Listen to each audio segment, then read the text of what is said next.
Welcome back dear students.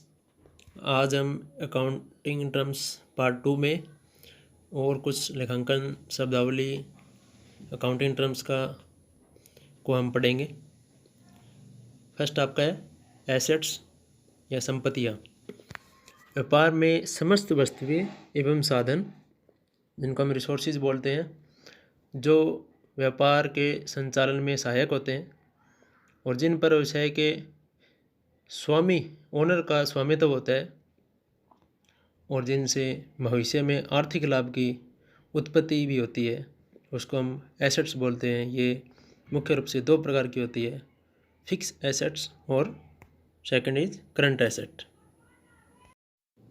संपत्तियों का पहला प्रकार है अचल संपत्ति या स्थायी संपत्ति, फिक्स एसेट्स। वे वस्तुएं या साधन जिनको व्यापार चलाने के लिए स्थायी रूप से खरीदा जाता है, न कि पुनः विक्रय के लिए। इनको हम जल्दी नहीं बेचते हैं और जिनका उपयोग बार बार लंबे समय तक किया जा सकता है, उनको हम स्थायी संपत्तियां कहते हैं। ऐसी संपत्तियां व्यापार की आय बढ़ाने में, बनाए रखने में सहायक होती है। इसके अंतर्गत भवन, बिल्डिंग, मशीन, फर्नीचर, मोटर गाड़ी आदि संपत्तियाँ आती है, जिसको हम फिक्स एसेट्स बोलते हैं। संपत्तियों का दूसरा जो प्रकार है चालू संपत्ति या इंग्लिश में हम इसको करंट एसेट भी बोलते हैं। ये वे संपत्तियाँ हैं जिनको हम एक वर्ष के अंदर अंदर नकदी में, रोकड़ में बदल देते हैं और जो स्थायी रूप से व्यापार में नहीं रहती है, जैसे रोकड़, पैसा, नकदी का जो बैलेंस है, बैंक में जमा धन, हमारा जो पैसा बैंक में जमा है वो भी हम निकाल लेते हैं वर्ष के अंदर। स्टॉक, बिना बिका हुआ जो माल है वो हम बेच देते हैं। डेटर्स, देनदार, जिनको हमने उधार पे माल बेचा है, उनसे भी हम पैसा वसूल लेंगे एक वर्ष के अंदर अंदर। तब वे सभी संपत्तियाँ जो आसानी व शीघ्रता से नकदी में परिवर्तित की जा सकती है, ऐसी सभी संपत्तियों को हम चालू संपत्ति या करंट एसेट्स बोलते हैं। इसके अलावा भी संपत्तियों कुछ और भी प्रकार हो सकते हैं। मूर्त संपत्तियाँ, टेंजिबल एसेट, ऐसी संपत्तियाँ जिनको देखा व छुआ जा सके, जैसे रोकड़, नकदी, भवन, बिल्डिंग, फर्नीचर, मशीनरी आदि। ये करंट एसेट भी हो सकती हैं, ये आपकी फिक्स एसेट भी हो सकती है, जिसको हम देख और छू सकते हैं। नेक्स्ट, अमूर्त संपत्ति, इनटेंजिबल एसेट, जिसको देखा और छुआ नहीं जा सकता, जैसे ख्याति, goodwill, reputation earn by any firm और कंपनी या फर्म के द्वारा अर्जित की गई प्रसिद्धि, जिसको हम ख्याति बोलते हैं, जिसको देख नहीं सकते लेकिन उसका भी एक मूल्य होता है जो व्यवसाय को बेचने में सहायक होता है। पेटेंट जब कोई नया आविष्कार हम करते हैं तो उसको कानूनी अधिकार जब हम प्राप्त कर लेते हैं तो उसको हम पेटेंट बोलते हैं। तो ये इनटेंजिबल एसेट्स है।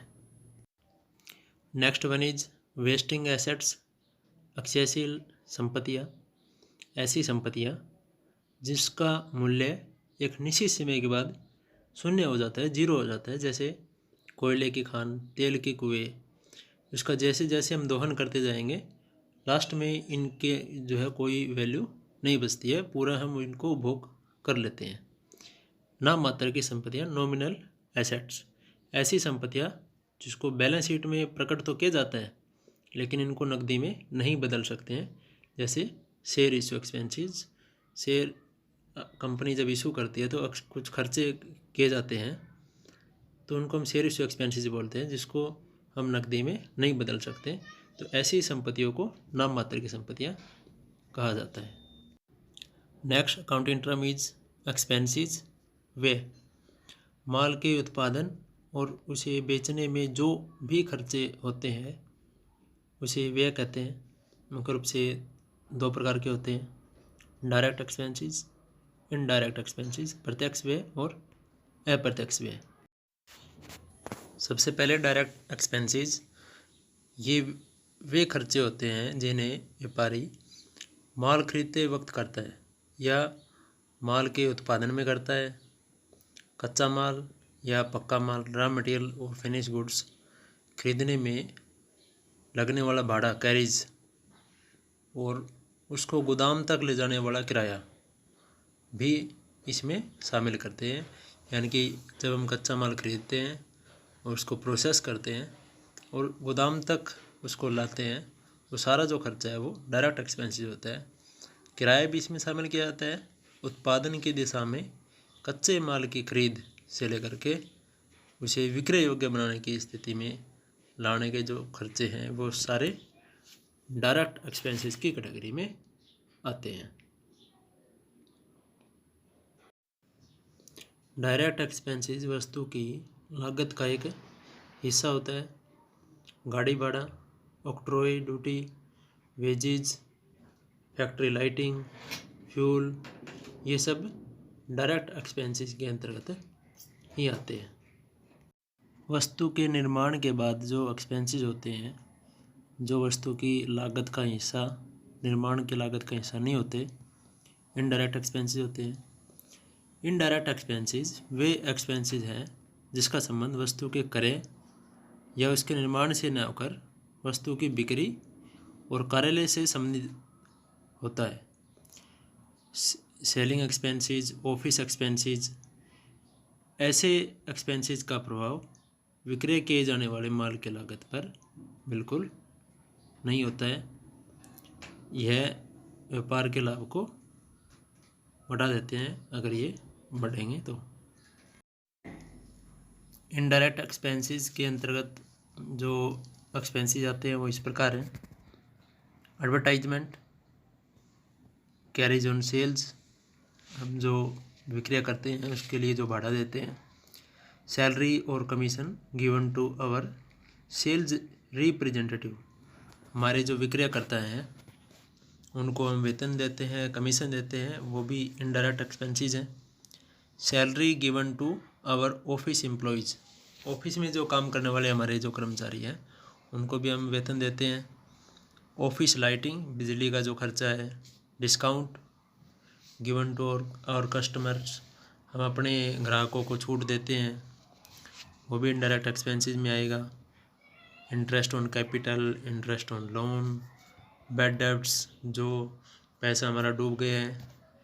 Depreciation and decrease in value of assets, ये सारे जो है वो इनडायरेक्ट एक्सपेंसेस का पार्ट है। अकाउंटिंग टर्म इज रिवेन्यू, जिसको हम राजस्व बोलते हैं। Amount received from providing goods and services to our customer, हम अपने ग्राहकों को, उपभोक्ताओं को जो वस्तुएं और सेवाएं प्रदान करते हैं उसके बदले में जो पैसा हमें प्राप्त होता है उसको हम रिवेन्यू बोलते हैं या राजस्व उसको कहा जाता है। Next one is income. Revenue minus cost is equal to income. वस्तुओं को ये बेचने से या सर्विसेज प्रोवाइड करने से जो अमाउंट रिसीव होती है उसको हम रिवेन्यू बोलते हैं। उसमें से जो हमारे खर्चे हैं, जो एक्सपेंसेस है, जो कॉस्ट है, वो हम लेस कर देंगे। हटाने के बाद जो अमाउंट हमारे पास बचेगी उसको हम इनकम बोलते हैं। ये भी दो प्रकार की होती है, डायरेक्ट इनकम और इनडायरेक्ट इनकम। चलिए बात करते हैं डायरेक्ट इनकम की। डायरेक्ट इनकम वो इनकम है जो हमें हमारे मुख्य व्यवसाय से मिलती है और इससे जो आय प्राप्त होती है उसको बोलते हैं डायरेक्ट इनकम। जैसे हमारा मुख्य जो कार्य है वस्तुओं का क्रय विक्रय, तो वहाँ से जो हमें पैसा प्राप्त होता है, इनकम प्राप्त होती है, उसको हम बोलते हैं डायरेक्ट इनकम।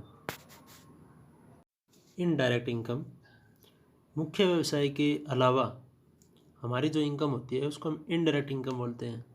जैसे हमने अपने कुछ गोदाम जो है वो किराए पे दिए हुए हैं, हमारा मुख्य कार्य गोदाम को किराए पर देना नहीं है, लेकिन हमने उनको किराए पे दिया हुआ है और वहाँ से हमारे को जो किराया मिलता है वो इनडायरेक्ट इनकम है।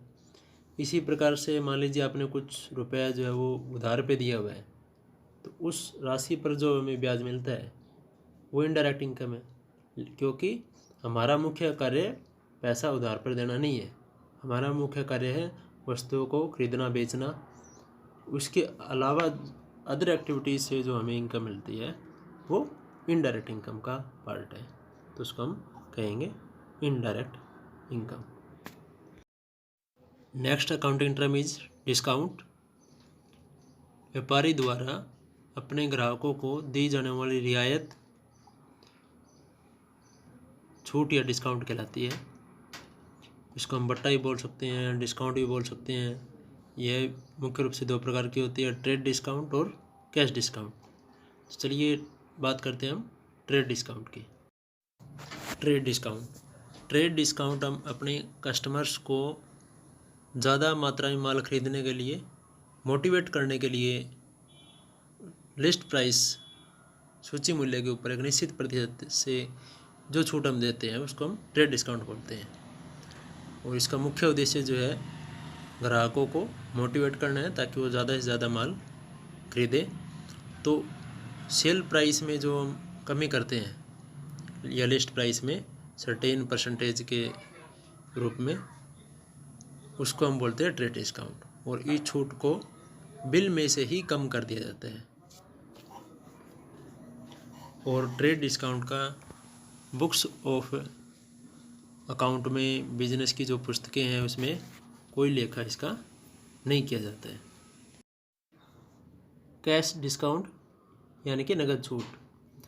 व्यापारिक प्रचलन के अनुसार प्रत्येक ग्राहक को एक निश्चित समय अवधि में भुगतान करने की सुविधा प्रदान की जाती है। अगर ग्राहक एक निश्चित अवधि